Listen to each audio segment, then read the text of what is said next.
I think I showed the time at 4:15. I have a thing here that says I'm supposed to read this, but then it says say good morning, but that would be wrong.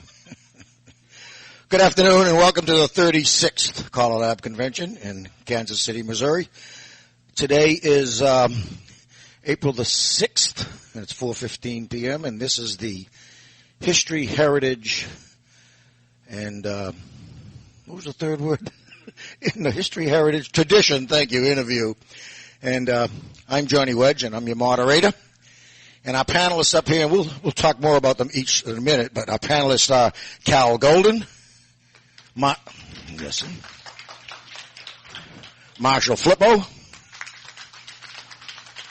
Wade Driver, and Jim Mayo. Now, if you've read your copy of direction, you will see that Cal Golden's name wasn't there, and he's an add-on at the very end, and that's the surprise that it's stated in there. Now, before we begin, I want to just give you a couple of things going to happen. I was asked to remind you, okay? First of all, we're filming this, so please, if you want to get up and go to the men's room or the ladies' room, go down and then pass in front of the camera. You'll be under it, because if you pass right here, why, you'll get on camera.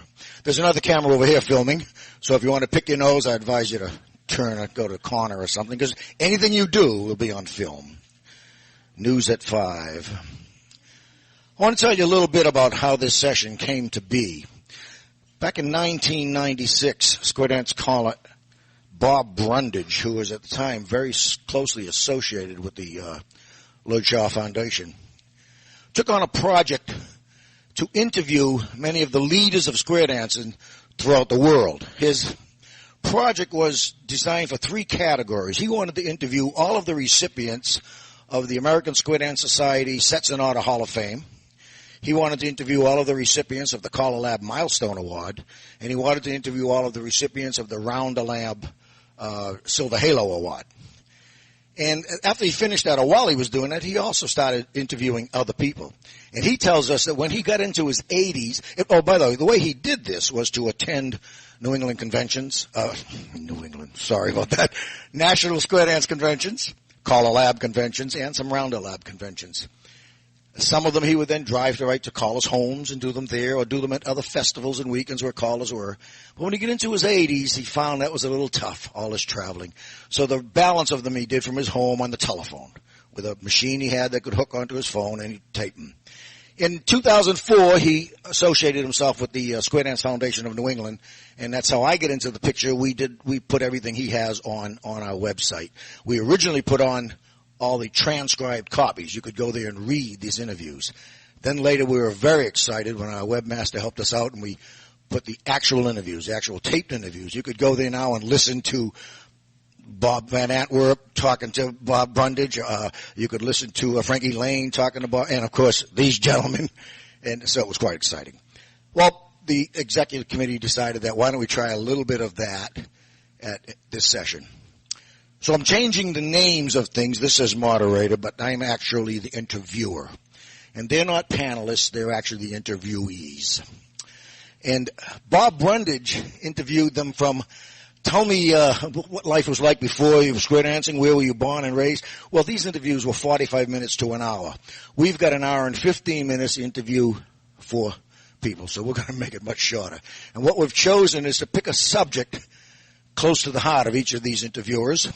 And I'm going to start with this gentleman on my left. This is Cal Golden.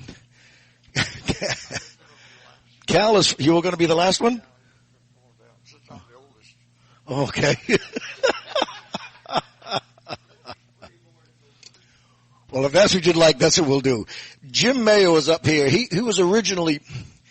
He has volunteered to back off a little bit and give more time to Cal. So we're going to call on Jim in just a minute or two, but then we'll start, okay, from there with Wade Driver. Wade is from, and I hope I got this right, the Woodlands, Texas. Close enough. That should be on, yeah. And I looked up a little some things about callers, and I see that Wade called his first singing call in December 1957. But anyway, what we've decided to interview Wade about is record producing and what it was like in record producing in the early years. And I guess you might have started, in the 60s in the record business? Square dancing, 75. 75, okay. As far as square dancing is concerned. All right, and what it was like to produce these records in those days, I guess most of your stuff was done with live music, or the rhythm rockers, or? Yep. Okay. Yes, it was. Talk to us. Are we ready? I love going. This very rarely do I ever get to be the youngest person on a panel. I just love this. I want you to know that I am all over this. I just love, God. And first of all, I got to say, look who I'm sitting with. You don't think I'm not honored? Good Lord. Look at this. This is CALLERLAB right here. Oh, yeah. No, yeah, he's all over there. Anyway, I started a record company in 75 out of default. Because I'd gone full-time calling, and I was recording at the time for Norman Murbach, and he and I had philosophical differences when it came to music. I paid a lot of money to say philosophical differences, all right? But no, seriously, I wanted something a little newer, a little different, and it was kind of, going off. So we kind of put a band together and gave it a shot, and you never know if it was going to work or not. But the record business back then, and I'd already recorded a few records for Bogan. Matter of fact, my very first record was one of the most difficult I had because I was in the studio, and I had not cut anything since rock and roll days when you were still cutting on discs and cutting live and stuff like that. And so I was in the studio, and I had my eyes closed. I thought, I'm going to get through this. I'm not going to make a mistake. And I got all the way to the closer, and I opened my eyes, and there was a plate glass window between you and the control room. And this person had his face pushed up against the window, and it was gone. It was just all over. The thing was shot right there. So you go back and you start all over again, right? But when they first started, pressing records they were 19 cents each. Lord, to have those days again. We went and we cut on 1-inch tape, had 8 tracks. And we used a drummer and a guitar player and a keyboard player and a banjo player and a bass player, and that's ball game. And they played and you sang. And you got through and hope it works. And the mixing was you always made sure that the engineer had a pint of black jacket on the floor under the console. Am I right? Would I lie? All right, But back then, it was easier in some regards, more difficult in others. We did not have the technical innovations that we have today. And so everything was a little more by the seat of your pants. But on the other side of the coin, there were 14 record distributors at that time all over the country, everything from Corsair out west to Bob Schreiber out east and everywhere in between. And so distribution was easier. The cost was less. Your basic pressing record was 19 cents, and by the time you had it mastered and everything else, you charged $1 a record, and it was nothing to sell 3, 4, 5, 6, 7, 8,000 records. Well, them days are gone. I'll tell you what, I want to sell 70 or 80. As happy today, but as it would progress, we first started off, and it's the learning process, but when you record a record and you send this thing to, I sent mine, at first I sent it to Los Angeles to have it mastered. I don't know how many are familiar with this thing, but you have to make an acetate floppy master, and then they dip it in nickel plating to make the records. Well, the problem we had was if you cut at that what I call modern records, power records, Waylon and Willie, outlaw type music, your grooves get to be very easily damaged, and so the record skips a lot.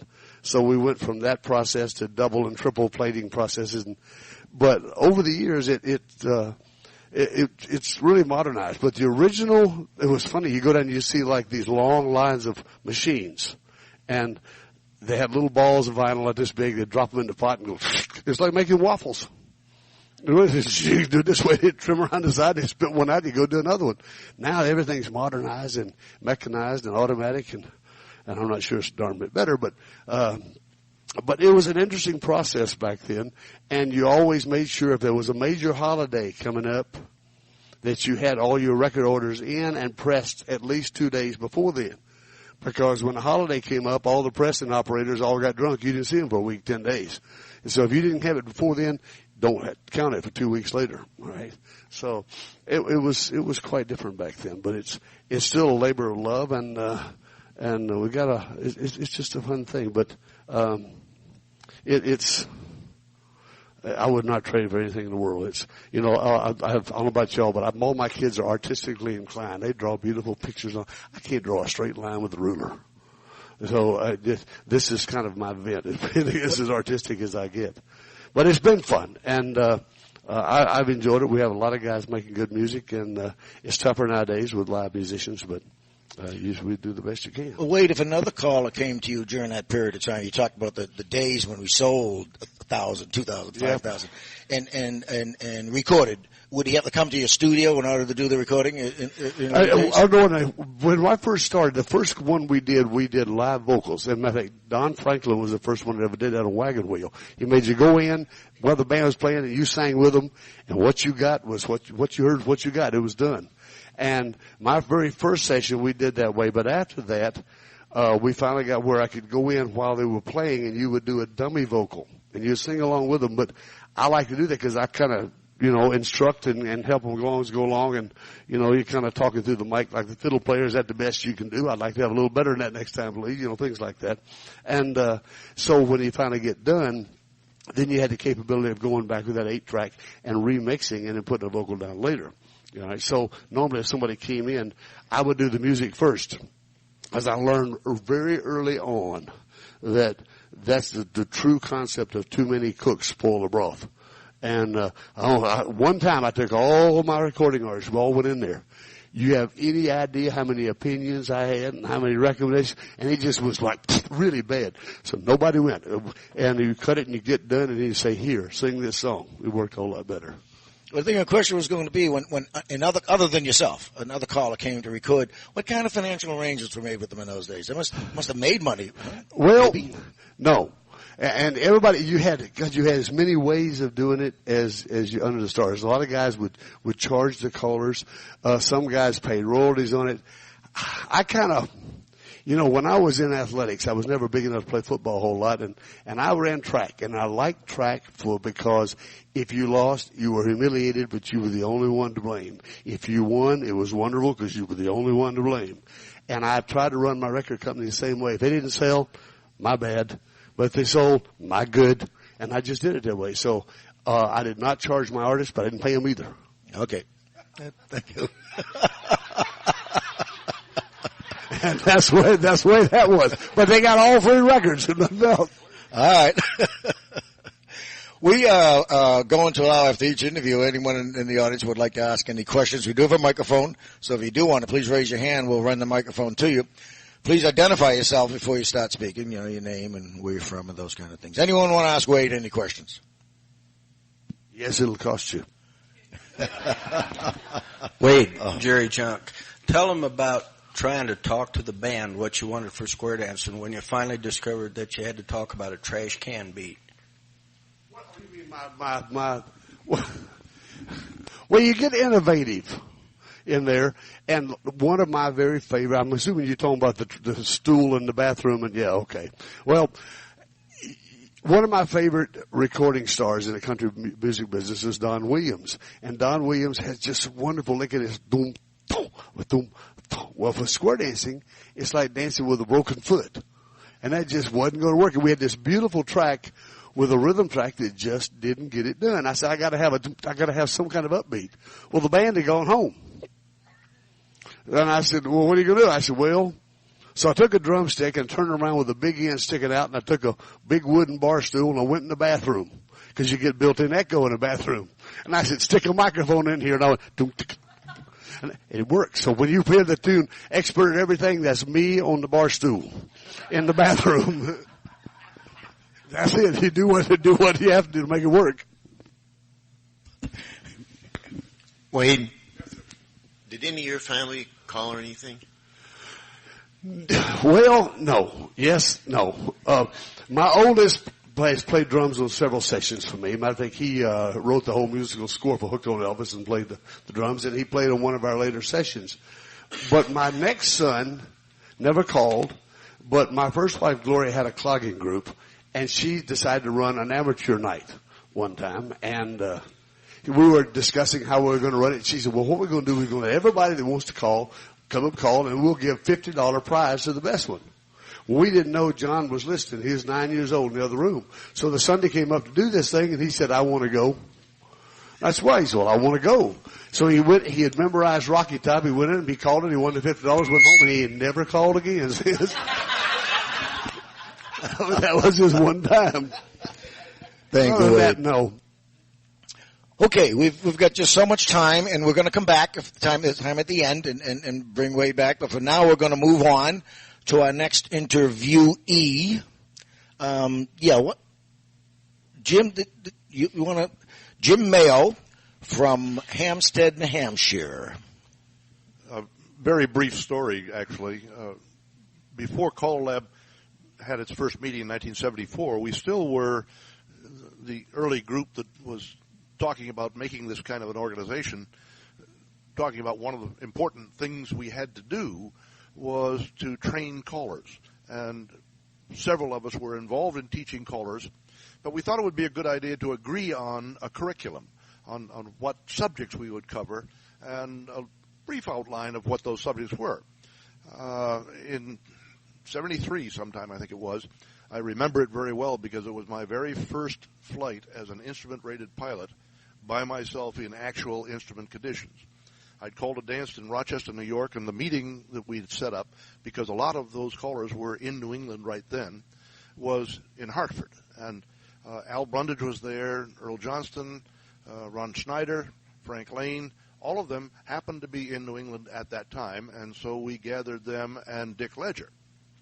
And we met at a motel at the airport in Hartford to talk about the curriculum. And we went whipping through and came up with a dozen subjects, no problem, agreed mostly on what to say about them, and then we got to timing. And some of you who know Dick Ledger know that he has a very solid view of timing, and it is calculated in eighths. And only eighths will do. Every call must be given on the last two beats of an eight so that the dancers can step off on beat one of an eight. And for Dick, the whole subject of timing was summed up with the music and the musical phrase. Dick used choreography that worked only in fours and eights, and it always fit the music. The rest of us had moved into a more choreographically free modern square dance mode, and some of our calls didn't fit eighths. We spent 3 hours trying to agree on a definition of timing, and we didn't even get close. It was 1984, I believe, that the curriculum guidelines for caller coaches, technical supplement, finally got written, and the first chapter that we haggled over was timing. Dick Ledger was still there, along with Deco Deck, Bill Peters, myself, and Walt Cole, and John Kaltenthaler. And we spent almost 6 months and more rewrites than you can imagine, and we came out with a compromise we could all live with, and that's still there today. There you go. Thank you, Jim. Anyone want to ask anything of Jim to do with his timing? We're going to move on to our next interviewee from Tucson, Arizona. And we're going to work with Marshall Flippo and ask him what it was like to be a traveling caller in those early days. You know, my question, before you left home, would you lay out a route you were going to travel and go over to California, come across top, go into the New England area and head back home 6 months later? Or did you just go here and when somebody else hired you, you'd go there? How did you work all that out as a traveling caller? It was kind of structured.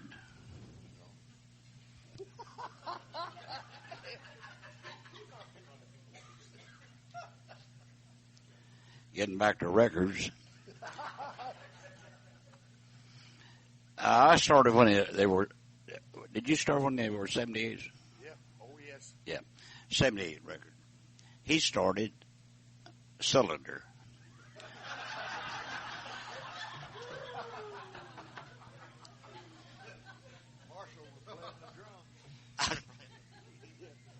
No, we'd have I went to Kirkwood, and we had to give up 2 jobs to go there. And we knew I'd have to travel for 6 months, so I stayed at Kirkwood Lodge for 6 months. Then I'd take off on tour in the middle of October. And for about 42 years, I'd go up through Iowa, Minnesota, back over into Wisconsin, and I'd work Chula Vista and La Crosse and Spooner, Wisconsin, and some other little burger up there that had really good cheese, and I can't remember the name of it, but they'd take me out afterwards. This old boy owned a cheese factory. Is that what you call it? Yes. Cheese factory. Had the great curds. I said curds. I know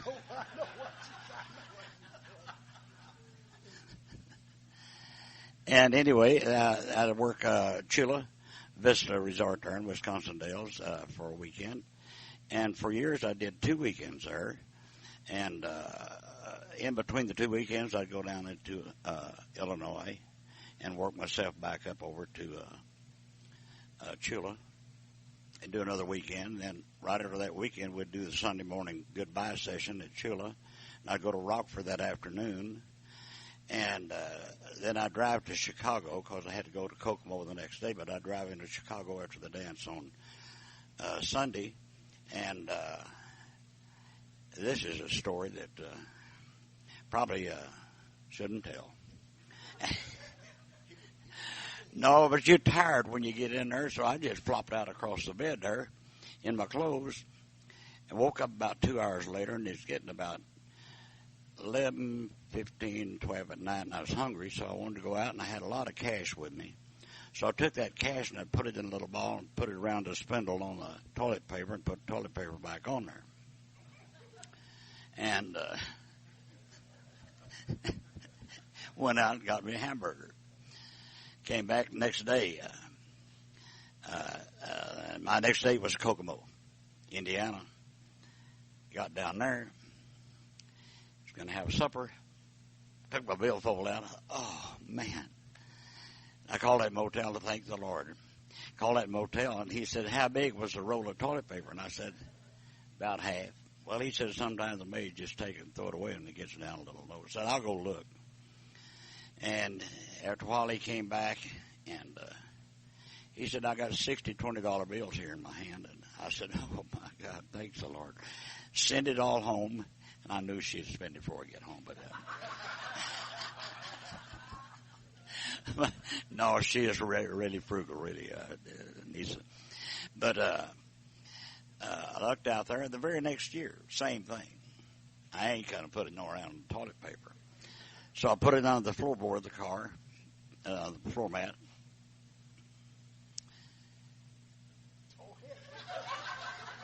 Next day I took off for Kokomo again. Oh, there's a car wash. Pulled in that sucker. And it, you know, you hear a lot about Chicago, but it's always been good to me. Even, you know, the dances, the crowds and everything. But I was walking down a big tunnel going to pay the cashier at the car wash. Back at the door I came through, open, little black guy. Hey, sir. This almost went down. The vacuum cleaner. So there was a couple of nice instances. Anyway, I'd work down in Illinois, and then back up to Chula, and then would take off across and go up to into Michigan, and Plainwell, and Detroit, and Kalamazoo, Battle Creek. Anyway, through Michigan, then down into Ohio, and then over into Pennsylvania. And I was working toward the East Coast, and worked almost 30 years with Al Brundage at Atlantic City on a weekend with the Easter days on the rounds. And when the casinos came in, they tore our hotel down. So we went up to West Point then after that. And then after West Point, I worked down to Caldwell, New Jersey, down into Trenton, and then down into Wilmington and Dover, over into Dover. I wasn't there. And well, we did the spring festival there in Washington. I believe 17 years. But then I'd go on up into Pennsylvania again and over into Mechanicsburg State College, Greensburg. Then I'd kind of head south because it's getting toward Christmas time or December time, and work down through, into Lexington, Charleston, no, Lexington anyway, down through Kentucky, and then over into, still in Kentucky, Corbin and Lexington, then down into Knoxville, and then down into Birmingham. And for years I did Birmingham Christmas Dance, Memphis Christmas Dance, and Little Rock Christmas Dance. And then I'd stop in Dallas and call, and then I'd go home. Well, Nisa went with me. And we think traveling 3 weeks is bad. Well, this lasted usually from the middle of October till Christmas time, or close to Christmas time. And I'd finish up in Dallas and then go on into Abilene. And Nisa went with me the first 3 years, and then John came along. And, by the way, he's going to be here for supper. And him and his wife. But anyway,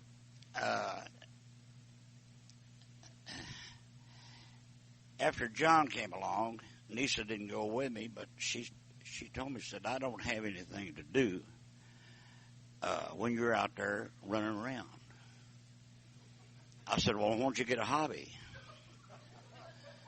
So after Christmas, I'd leave right after Christmas, well, right after New Year's, really, and work up into Kansas, Oklahoma. I'm going north in this wintertime. Omaha, Lincoln. Anyway, I was gone like all the month of January, and I got home a couple of days at the end of January, and I'd take off toward the West Coast. Well, I got home at the end of January, and she said, I got me a hobby. I said, yeah. I said, what kind of hobby you got? She said, raising chickens. I said, raising chickens? She said, yeah, look in the backyard. Looked there in the backyard. I had to start kind of laughing. She had 2 roosters and a hen.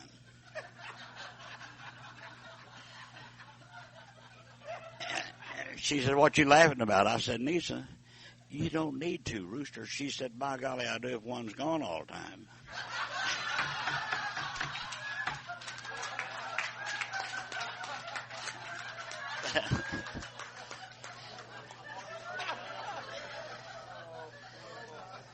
But then I'd work through New Mexico after I left in January. I'd work up in Roswell, Bayard, New Mexico, Albuquerque. Then I'd have a day off, and I'd go to I'd drive usually to Bartle. What is that? That's Oklahoma. No, but it's out there in California. Barstow. Thank you very much. Young people remember. And I'd drive to Barstow that night and just have a night off. Then I'd go up to Ridgecrest, China Lake up in there. Then I'd go back down to Santa Maria, then up to Celamar, my very favorite place, and do a weekend there with Bob Page until he passed away, and then Bob Van Antwerp, and then who else was on that weekend? But then the week what Frank would come in with, Frank Lane and I would do the week with a lot of good rounders. I mean, we started with Frank Hamilton, Manning Smith, Willie Stadler, Charlie Proctor, and just a lovely place. If anybody's ever been there, it's just right there on it. It just you just can't explain how great that is. And of course, it was run by a pretty good old boy himself and his wife, Bob and Becky Osgood. And we spent 34 years there, I think, on that weekend and week. Then I'd work up to the Bay Area. Then I'd go back down to south. And I remember that I'd have to drive from San Diego to Tucson after I did Chula Vista, California. And then I'd work over to, let's see, I'd take off to Tucson, 7-hour drive, and I'll lose an hour.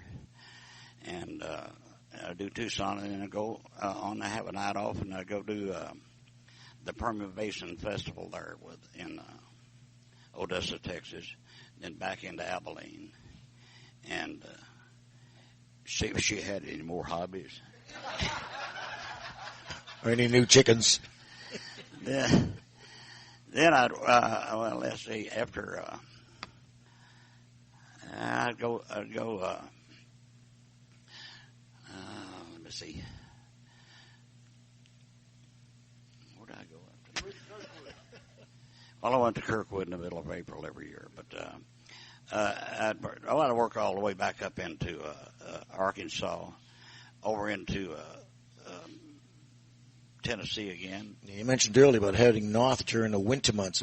Did you drive through some blizzards during some of these times? We did Omaha at the Livestock Exchange. Beautiful hall, isn't it?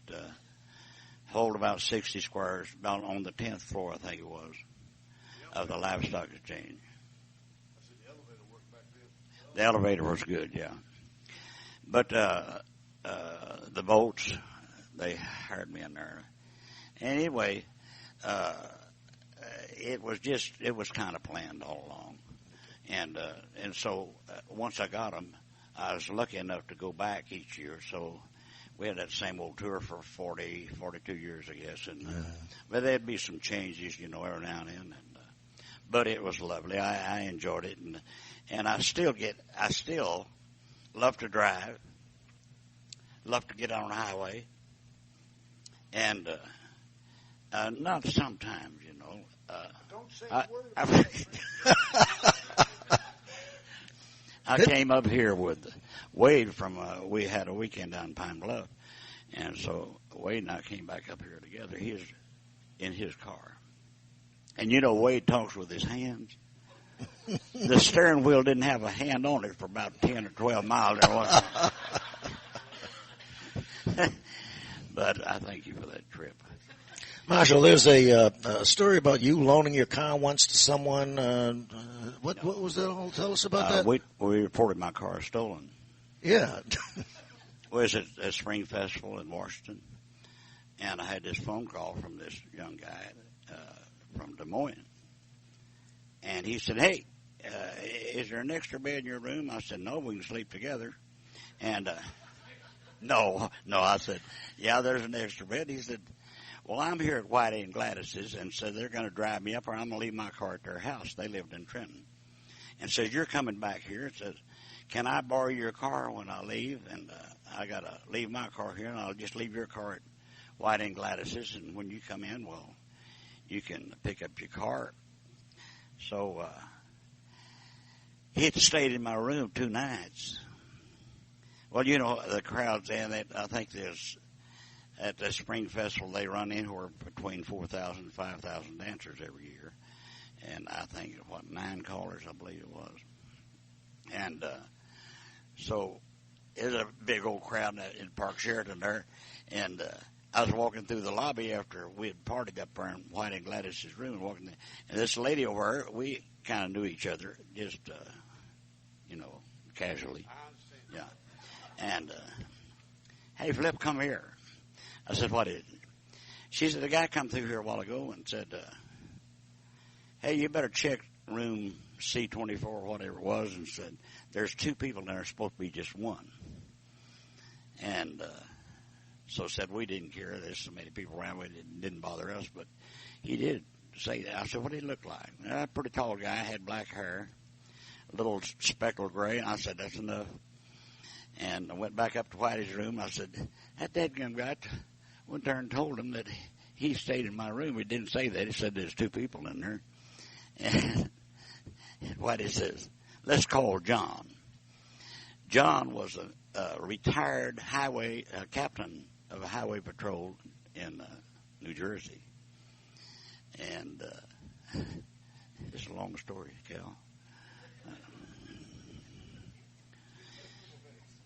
So he said, let's call old John and have him arrested. So we called old John, and he lived right across the street from Whitey, and told him what kind of car it was and everything. Said, John, do you know anybody working? He said, no, them all. No, everybody's working. Said, can you do a little trick for us? Said, no, that'd be great. Said, I'll do anything. What do you want? And he had met Ken. The guy was named Ken Bauer. And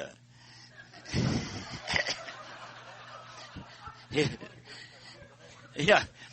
And he had met Ken just that before they came up to or down to Austin. And so he said, yeah. He said, can he take a joke? Oh, yeah, he can take a joke. So we reported the car stolen. And they did. They stopped him. And we got in there and on Sunday. And, of course, Ken had already took his car and went on up to Connecticut and somewhere up in there. And he said, the guy told me, he said they got him out of the car, and spread eagled him and put his hands up on the car and said he's just shaking like a leaf. He said, is this your car? No, it's I borrowed it from a friend. I said, well, it's been reported stolen. I left some clothes hanging in the back, and he said, these your clothes? Yeah, he said, it's so nervous. He said, yeah. So Ken never would tell me anything about that until I heard him talking to some of his Iowa friends down below, and where that gangplank goes up to the kitchen at Kirkwood. There's a little patio down there, and I heard him say, I was going up on the gangplank there, steal me a sandwich, and I heard him say, he'll never know that they stopped me. And I thought, wait a minute here. So he was telling all of his Iowa friends. Said, this guy made me spread eagle out there and said, man, I was scared to death. And he said, these your clothes in the back? Said, I told him, yeah, they were. Said, I was so nervous. The guy pulled out one of the shirts, said, about that big. Said, you mean this fit you? Anyway, they let him go and everything, but, oh gosh, we were young then. We did all kind of crazy things, but lots of fun, lots of great people. That's all. Okay, Marshall. You're up, Cal. Thank you very much. We appreciate it. Maybe someone would like to ask Marshall a question, or anyone would like to say anything to Marshall? Marshall Flippo. I have one comment. He was talking about how much he loved Asilomar. And I was very honored back in 1979 to get asked to call Asilomar, but I called the August week, and Flip and Frank Lane did the February week. What is February? Yeah. But the Monterey Peninsula is kind of freaky. February is summertime, August is wintertime, which I did not know. And I do not really care for cold weather. And I showed up in there in Asilomar, about froze my tutu off. I'd have been so cold in my life. And since I went pretty much by myself, and so did Flip, we stayed in a place called Tide. Wasn't that the name of it, Tide? And all the windows all the way around faces the Pacific Ocean. It ain't never warm. The wind don't ever stop blowing. The sun never shines. And time I got to Kirkwood Labor Day, I am just complaining with every other breath. He said, well, it's not that bad. I said, it is that bad. And I didn't know that above the bed there's a little thing you could turn. It turns the heat on. Nobody ever told me that. All right. And so I get back there the next year. All right. And I'm putting my clothes away, and over the top there's a brick. And there's a note around this brick. It said, put the fire and heat it up and sleep with it. It'll keep you warm from here on. You left the note for him. I'll say in that same old room over in Tied In. I'm saying not Tied. Tide, like the Tide coming in. They had their buildings all named about the ocean. Anyway, stayed there every time, I don't know, a long time, every year. But they had in this room, they had the bowl was over here, and there was one mirror in there, and it was in between two windows, and it's about that long. So you'd get all your lather on and everything. You go over here and shave. One time I went in there, and heck, they had changed it around, had a big mirror right above the bowl and everything. But that was a quaint place to stay, wasn't it? I wasn't the term I would use. You want to call it? Well, thank you, Flip. Our next interviewee, like all the rest of them, needs no introduction, from Hot Springs, Arkansas. Arkansas. Did I say that right? Arkansas? Or was that Arkansas? Arkansas. Oh, sorry. You got a what? How's that? By the way, how are we doing on timing? Do you need... We want to thank all of you for coming. We're out of time. Okay, we'll start a little bit then. We'll let... Huh? I didn't get there far yet. I got as far as from Hot Springs, Arkansas, Cal Golden. Thank you. Now, just let me say, with the other three, I had talked to them all ahead of time, and we chose a subject we would talk to them, ask them to talk about. I never got a chance to talk with Cal ahead of time, and he arrived here, and we were told, fortunately, he was graciously agreed to sit here with us and tell us some of his experiences. I talked with him, maybe we could talk about being a teacher of teachers, and we know that Cal taught many square dance college schools throughout the country. But I'm going to let you just talk about anything you would like to talk about, Cal. We'd just like to hear it. Thank you. I've just about forgotten what I was going to say. Is this the volume on this? My voice is kind of low, old and low, you know. Okay. That one right there? Okay. Can't hear myself. All right. It's a real honor to be back here at CALLERLAB and see a lot of our friends. It's been a long time since we were here. Haven't called since October 1986 when I had to quit on account of health. But anyway, during my years of calling and teaching square dances, I've had a lot of funny experiences. You know, I stayed with this couple in somewhere around New York City. I forget where it was, and I seen Marshall. I said, "Hey, did you stay with these folks?" He said, "No, they didn't have color TV in my room." Anyway, teaching, calling around the country and visiting with people has been such a gratifying thing. But to teach caller school, you're stepping into a complete different area here of life. You've got these people coming to you, expect to leave your school sounding like Wade Driver, Marshall Flippo, or Jim Mayo. And it's a big job. And I took the responsibility very carefully and very honored. So what I did in Arkansas, I got my school set up, and then I started bringing in the top square dance callers in the country. Primarily the people that went through and got accreditation from CALLERLAB as a coach. Jim Mayo was with us 1 year. I appreciated that. And I can name all the other people that came down. But I was also learning from these experts as they come to school. And so was the students. One of the real gratifying things about the caller school was you teach these young callers, and all of a sudden it dawned on me that there's a whole new thing out there. So I got talking to these callers, and I said, "Look, I'd like to come through and call a dance with you." "Oh, well, I'm not ready yet." I said, "Then you get ready." And you know, those people that you went and called for, they would work their ran Oscar off to make sure you had a big crowd when you come. And it paid well, too. I like that. But I made sure that the club caller got paid, hall rent was paid, and then the club got 20% of whatever's left, and I took out a little measly 80%. I remember one time, in one of my first tours, I went to Kansas. This was in early 50s. I forget the name of this town, but anyway, I had the wife and 2 kids along, so I asked them to get me a babysitter. Okay, that's fine. Anyway, I got paid $25 for calling the dance. The babysitter cost me $30. So, so it didn't take me long to know I couldn't take my wife and kids on tour with me. But I tell you, it's gratifying. The experience that you have working with people is just outstanding. I got a letter from this gentleman, and here's what he said.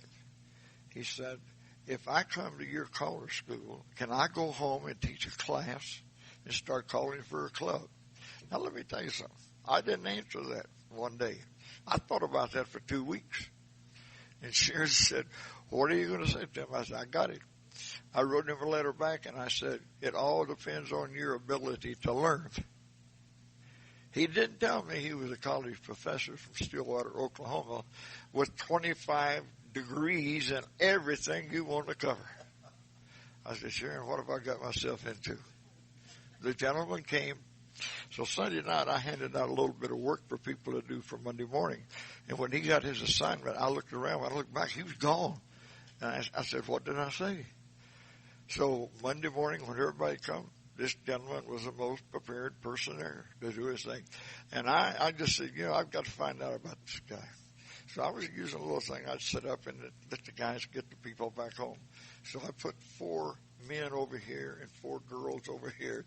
And I said, Carl, you're up next. So he came up and he said, now, let me make sure I understand exactly what you want me to do. You want me to get those people back home with their partners in a proper square. I said, that's right, sir. So he cleared his throat and he said, square your sets.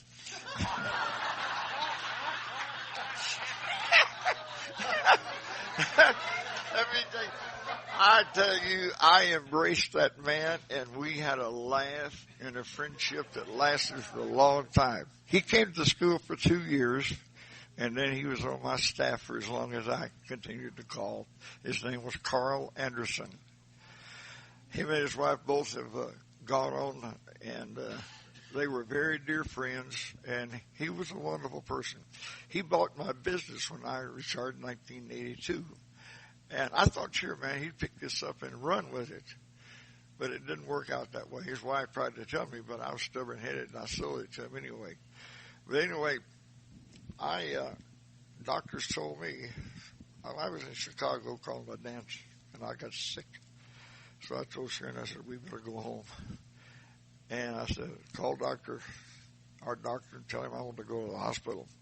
So we didn't go to Detroit to the dance. I got callers lined up for my place and so forth and so on. Dave Taylor took a lot of my things. I went back home. They put me in the hospital. I was there a week.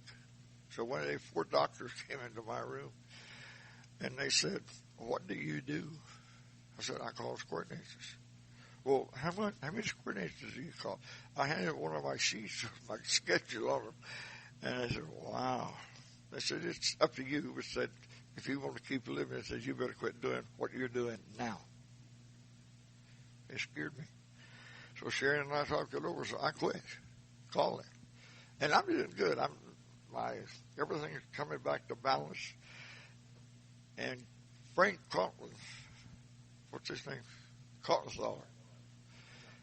John called me and he says, Cal, he said, we can't have CALLERLAB without you. I said, I ain't coming. He said, yeah, you are. And he called me 2 or 3 times, and I went. Or I came.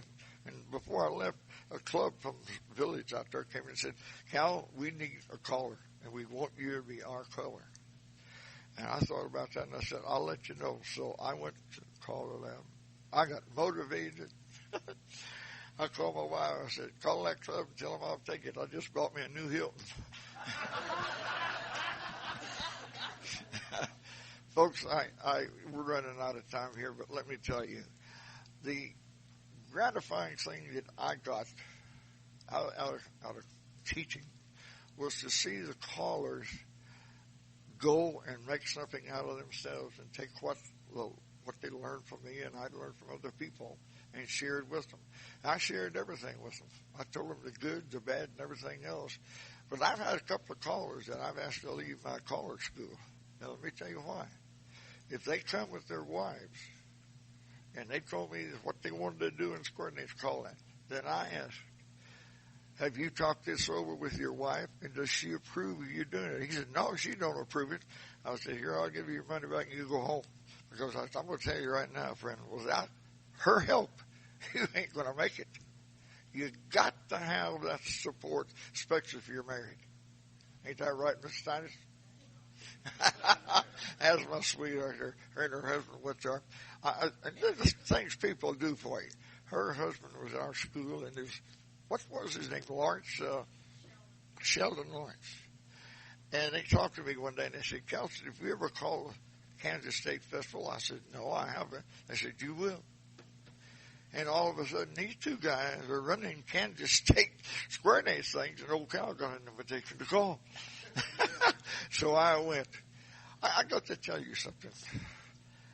In the calling field, I would be what you would call a club caller, call some plus, and I got into the advanced because I was forced to, but I got out as fast as I got in it. But anyway, there was a square right in front of me, and they did everything in the world.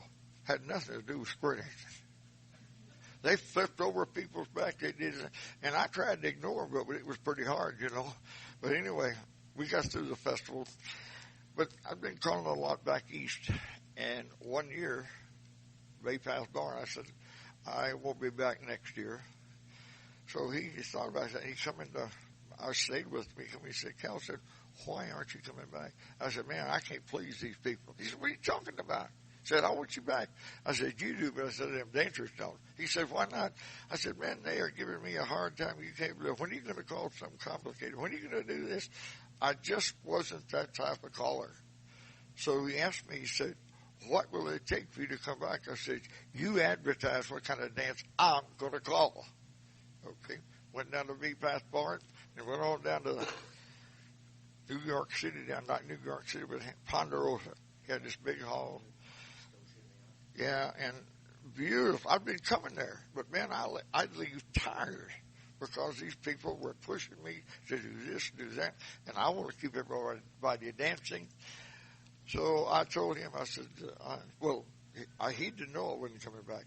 So in a few weeks, he called me, he said, why ain't you coming back? I told him the same story. He said, man, we can take care of that. I said, you advertise, and you give me a copy of your advertising. So I went, here they come. When are you going to do this? I just picked up that piece of paper and I said, can you read it? So then people went away with hurt feelings, and I seen this. So I went out there, I said, I'll tell you what, if you will stay after everybody leaves, I'll call you some challenge dancing. But hell, I never got out of the basics before they couldn't do what I was calling. You know, when you challenge a caller, if he knows what he's talking about, you ain't going to dance anymore the rest of the evening. He can turn you forward. All he has to do is cut his time in half, and you ain't going nowhere. But I did not enjoy calling to those people like that. I enjoyed calling square dancing because it was fun. Had a lot of fellowship in it. That was my belief in square dancing. So I kind of kept it simple while I was on the road. I had two simple dances. One was awful simple, and the other was simply awful. I want to thank y'all for letting me come in and talk to you, and we love you. Cal, we want to thank you for talking to us. We're going to give you a chance. We still got a little bit of time to go. We'll give you a chance. If anyone would like you to stand up and stretch for a couple of minutes. We're going to change the tape in the camera, and then we're going to just talk a few more minutes with They didn't have tape in there while I was talking? No, you have to start all over, Cal.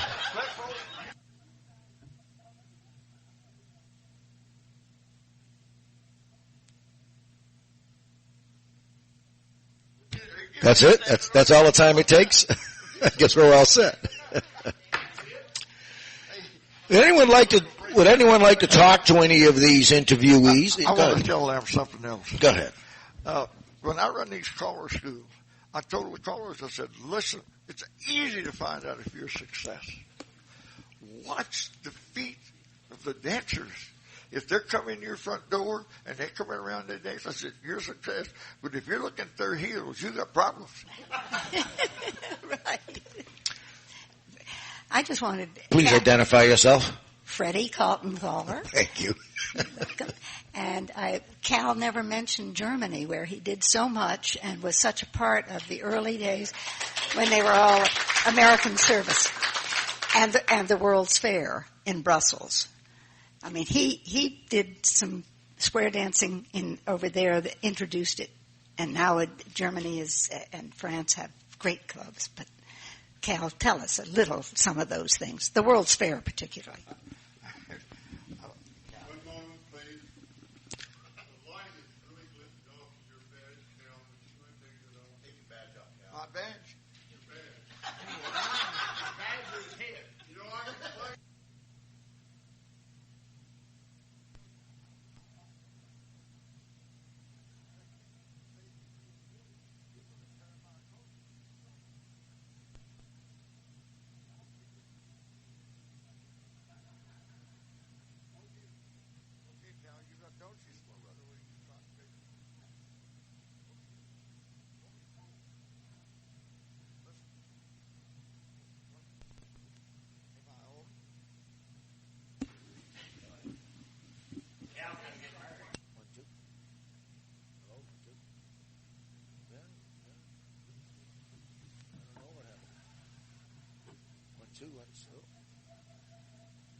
Since you brought it up,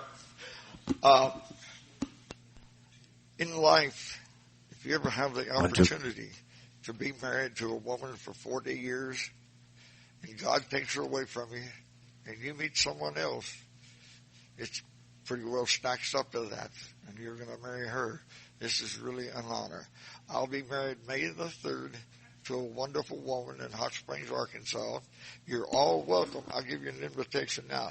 It's right outside of Hot Springs in the Park Avenue. It's a beautiful wedding chapel there. It just so happens my new wife owned it.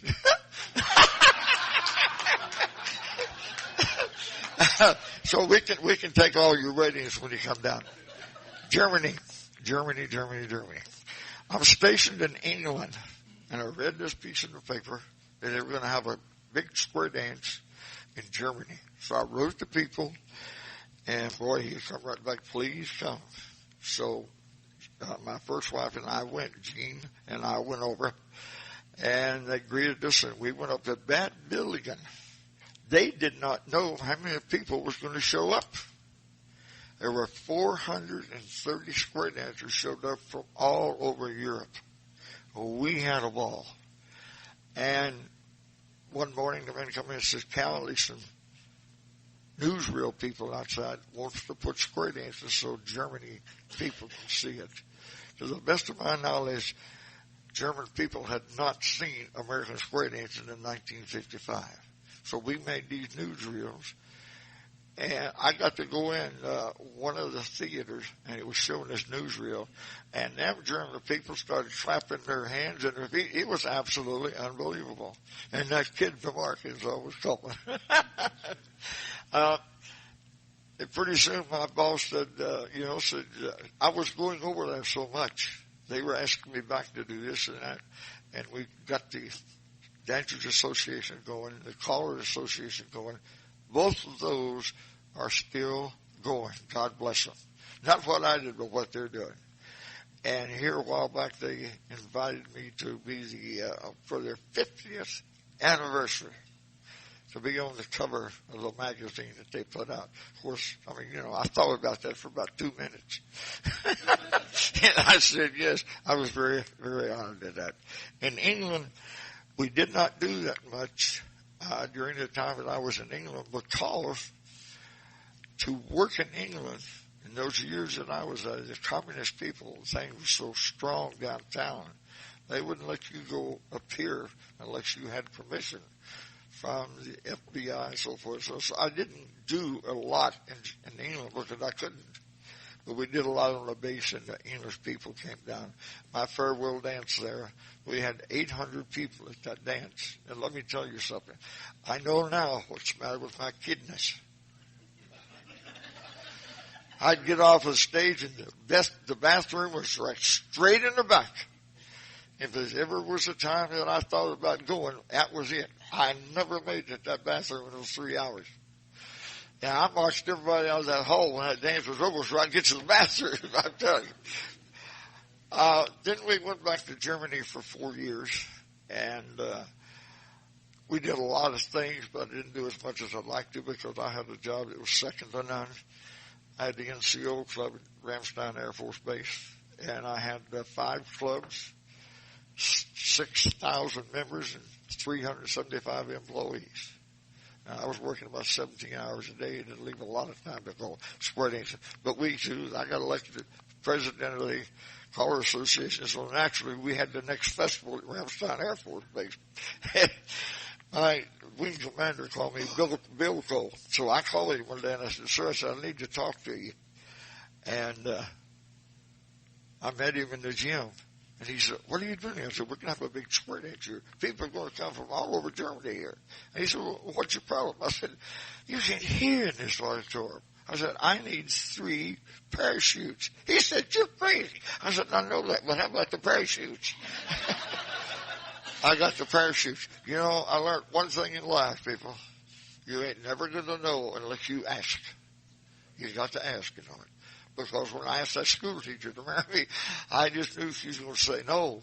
So it took me 8 hours to tell her my life story. And she said, you know, I would have said yes 7.5 hours ago. Little did I know. But Sharon was a wonderful person. I miss her. I'll love her as long as I live. And I owe her an awful lot. But she said yes. You know, I thought, well, about a year we'll have an engagement. And that was Saturday. Tuesday, I did pick up the paper. Some people said, congratulations, Al. I said, for what? She said, you're getting married. I said, I am. She put that in the stars and stripes that we get married a certain date, and we did. We had 40 years of a wonderful life. Tell us something about the people you booked in over there when you was... Oh, Lord.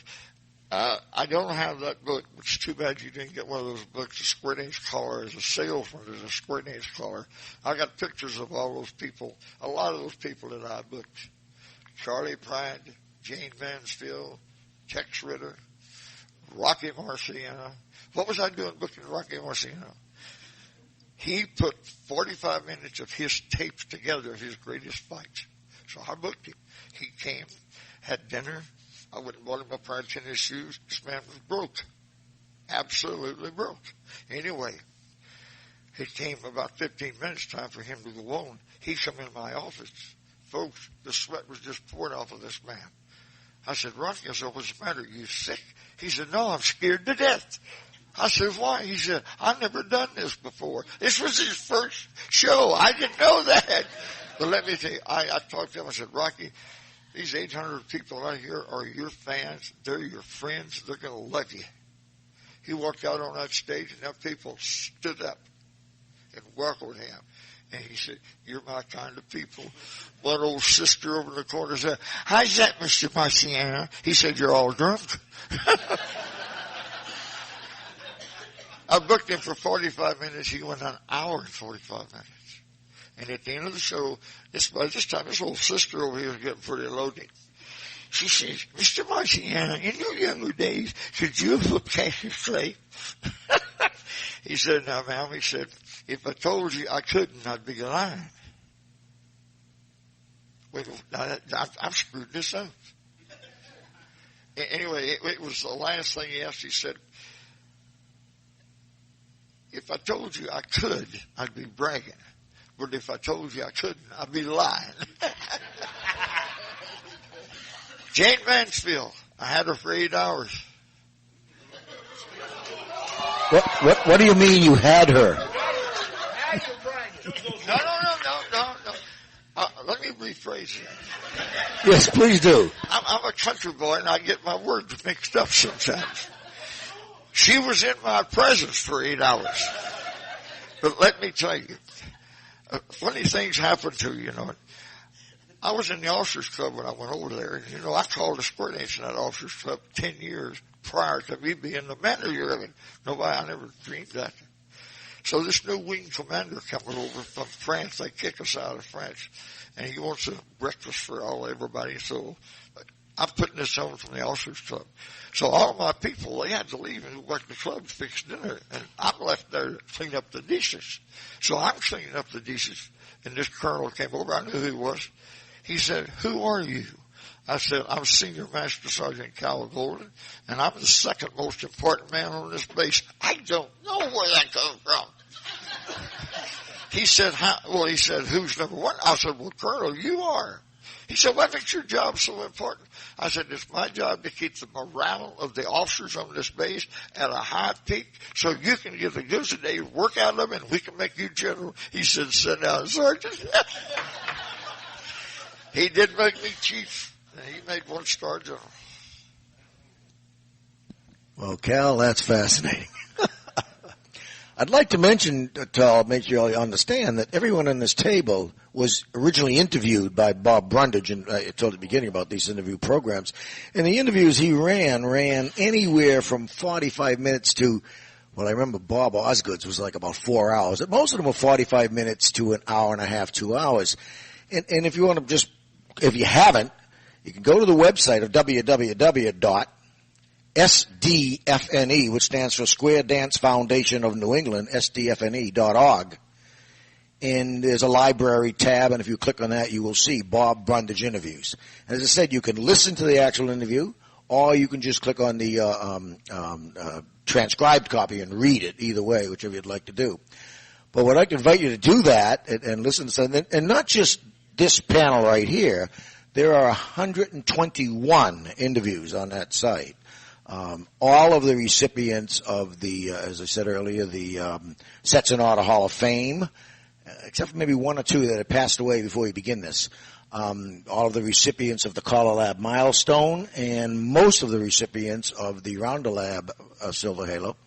These gentlemen up here, Jim Mayo is a recipient of the Sets and Order Hall of Fame and the CALLERLAB milestone. Wade is a recipient of the CALLERLAB milestone. Marshall is a recipient of the CALLERLAB milestone and the Sets and Order Hall of Fame. And Cal also is a CALLERLAB milestone and the Sets and Order Hall of Fame. The same here, do too. We tried to cut it 3 ways. There were 2 more left, but we didn't know it was ours. At any rate, we are running out of time. If anyone would like to say anything, there is a microphone. Yes, go ahead. One other thing. When I first made my first tour, I realized that I could not make a living out of what I was making calling. I mean, the hall wasn't big enough and didn't charge enough. So I had to figure out new ways to make money. So I started taking my records along and calling them, and man, it was fantastic. And if these guys will tell you the truth, I was the biggest distributor of their records in the country. Because I bought them and I sold them at Collar School. It was unbelievable. One thing I want to say, because I was just reminiscing last night with Cal, but one of the biggest thrills in my life. Which national was it? Memphis? It was Memphis. Cal's up there and he's MC, and he comes in and he looked at me, and he got Flip and Tex Brownlee, who just passed away, and y'all come up on stage. And I'm looking around. I said, if y'all ever grow up, we're going to be all right. Because Texas is about this high. But anyway, we got up there and we closed that national convention on that Saturday night with God Bless America. It's one of the biggest thrills of my life. I do, because they backed me up, and I sounded like something else. Some people were hollering and applauding we left. But I got to tell you just one last thing. I'm doing a festival down in Muscle Shoals, Alabama, with Tony Oxendine and Pat Barber. They backed me up on God Bless America. And of course, it sounded so good with them singing behind me. And I said, guys, I sure want to thank you for making me sound so good. And Pat Barber said, why, Cal? He said, you're a legend. I said, thank you. I didn't know what a legend was, so I went home and looked it up in the dictionary. Do you know what a legend is? It's a has-been.